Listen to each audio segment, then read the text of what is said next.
ሰላም የመባ ቲዩብ ቤተሰቦች እንግዲህ ዛሬ ላቀርብላችሁ የወደድኩት ጽሁፍ ስለ ቅዳሴ ነው።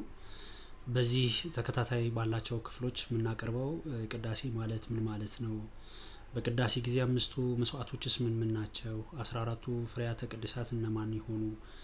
እንዲሁም ካህናት በቅዳሴ ወቅት 2 3 4 5 7 12 እና 24 ሆነው ከቀደሱ ምሳሌነቱ ምንድነው የሚለውንና እኛ ክርስቲያኖች ቅዳሴን ባስቀደስን ቁጥር አራት ነገሮች እናገኛለን። እነዚህስ ምን ይሆኑ የሚለውን ተከታታይነት ባላቸው ክፍሎች የምናቀርብ ይሆናል።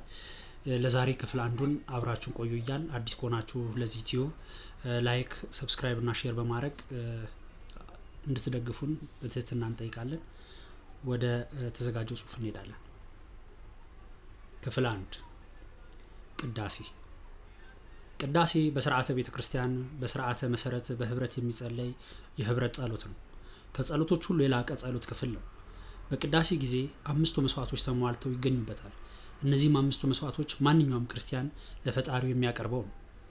የቁርባን መስዋዕት አንደኛ፣ በጸሎተ ቅዳሴ ወቅት ህብስቱ ተለውጦ ስጋ መለኮት ወይኑ ተለውጦ ደመ መለኮት የሚሆነው በቅዳሴው ጸሎት ነው። ሳናስቀድስ አንቆርብም። የቁርባን መስዋዕት የሚፈጸመው በስርዓተ ቅዳሴ ብቻ ነው። መስዋዕቱ በቤተልሔም ይዘጋጃል። በቤተክርስቲያን ውስጥ በቤተ መቅደስ ውስጥ ደግሞ ይቀርባል ወይም ይታደላል። ጌታችን ሲወለድ በቤተልሔም ተወልዶ ቀራንዮ ለዓለም ሁሉ መስዋዕትነት ሆኗልና ቀራንዮ በተባለች በቤተክርስቲያን ቅዱስ መስዋዕት ለህዝብ ይታደላል። 2 የከንፈር መስዋዕት ካህኑ ዲያቆኑና ህዝቡ በመቀባበል በአንድነትና በምስጋና ለፈጣሪያቸው የሚያቀርቡት የከንፈራቸው ፍሬ የሚሰውበት የጸሎት ክፍል ጸሎተ ቅዳሴ ነው። 3 የመብራት መስዋዕት በቅዳሴ ጊዜ የሚበራው ጧፍ ለእግዚአብሔር የሚቀርብ የሚሰጥ የመብራት መስዋዕት ነው። ምሳሌነቱም የጌታችን የኢየሱስ ክርስቶስ ምሳሌ ነው። ይህም ጌታችን ጨለማ ለሆነ ዓለም ብርሃን ሆኖ ብርሃንን ሊያበራ ወደ ዓለም መጥቷልና ነው።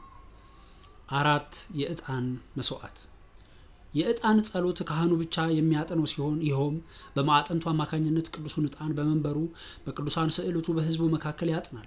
ይህም የህዝቡን ጸሎት ወደ ላይ ወደ ስላሴ መንበር ይዞ ይወጣል። በሰማይም ያሉ ቅዱሳን መላእክትም ቅዱስ ቅዱስ ቅዱስ እያሉ የስላሴን መንበር እንደሚያጥኑ ሁሉ በምድርም ያለው ካህን የሰማያዊውን ምሳሌ ነውና በምድር ያየውን መንበር በማጠን ለእግዚአብሔር የዕጣን መስዋዕት ያቀርባል። 5 የሰውነት መስዋዕትነት የቅዳሴ ጊዜ አብዛኛውን ሰዓት ሙሉውን ማለት ይቻላል በመቆም የሚጸለይ የጸሎት ክፍል ነው። በመሃል 2 ጊዜያት ብቻ የስገዱ ትእዛዛት ሲተላለፍ ህዝቡ ሁሉ ፊቱን ወደ ፈጣሪ አዙሮ ራሱን አዋርዶ ይሰግዳል። በእግዚአብሔርም ፊት መቆምም ሆነ መስገድ ለእግዚአብሔር የሚሰጥ የሰውነት መስዋዕት ነው። ይህ የጸሎት ክፍል በቅዳሴ በ3 ዋና ዋና ክፍሎች ይከፈላል። እነሱን በቀጣይ ክፍል የምናቀርብ ይሆናል። ውድ ተከታታዮቻችን የመባ ቲዩብ ቤተሰቦች ውድ ኦርቶዶክሳውያን በተቻላችሁ አቅም ይሄ የሃይማኖታዊ ይዘት ያለው የዩቲዩብ ቻናላችን እንዲያድግ የበኩላችሁን አስተዋጽኦና ትብብር እንድታደርጉ በትህትና እጠይቃለሁ። በእግዚአብሔር ስም እማጸናለሁ። መልካሙን ሁሉ እንዲገጥመን ለሀገራችንም ሰላም እንዲያወርድ ጸሎቴና ምኞቴ ነው።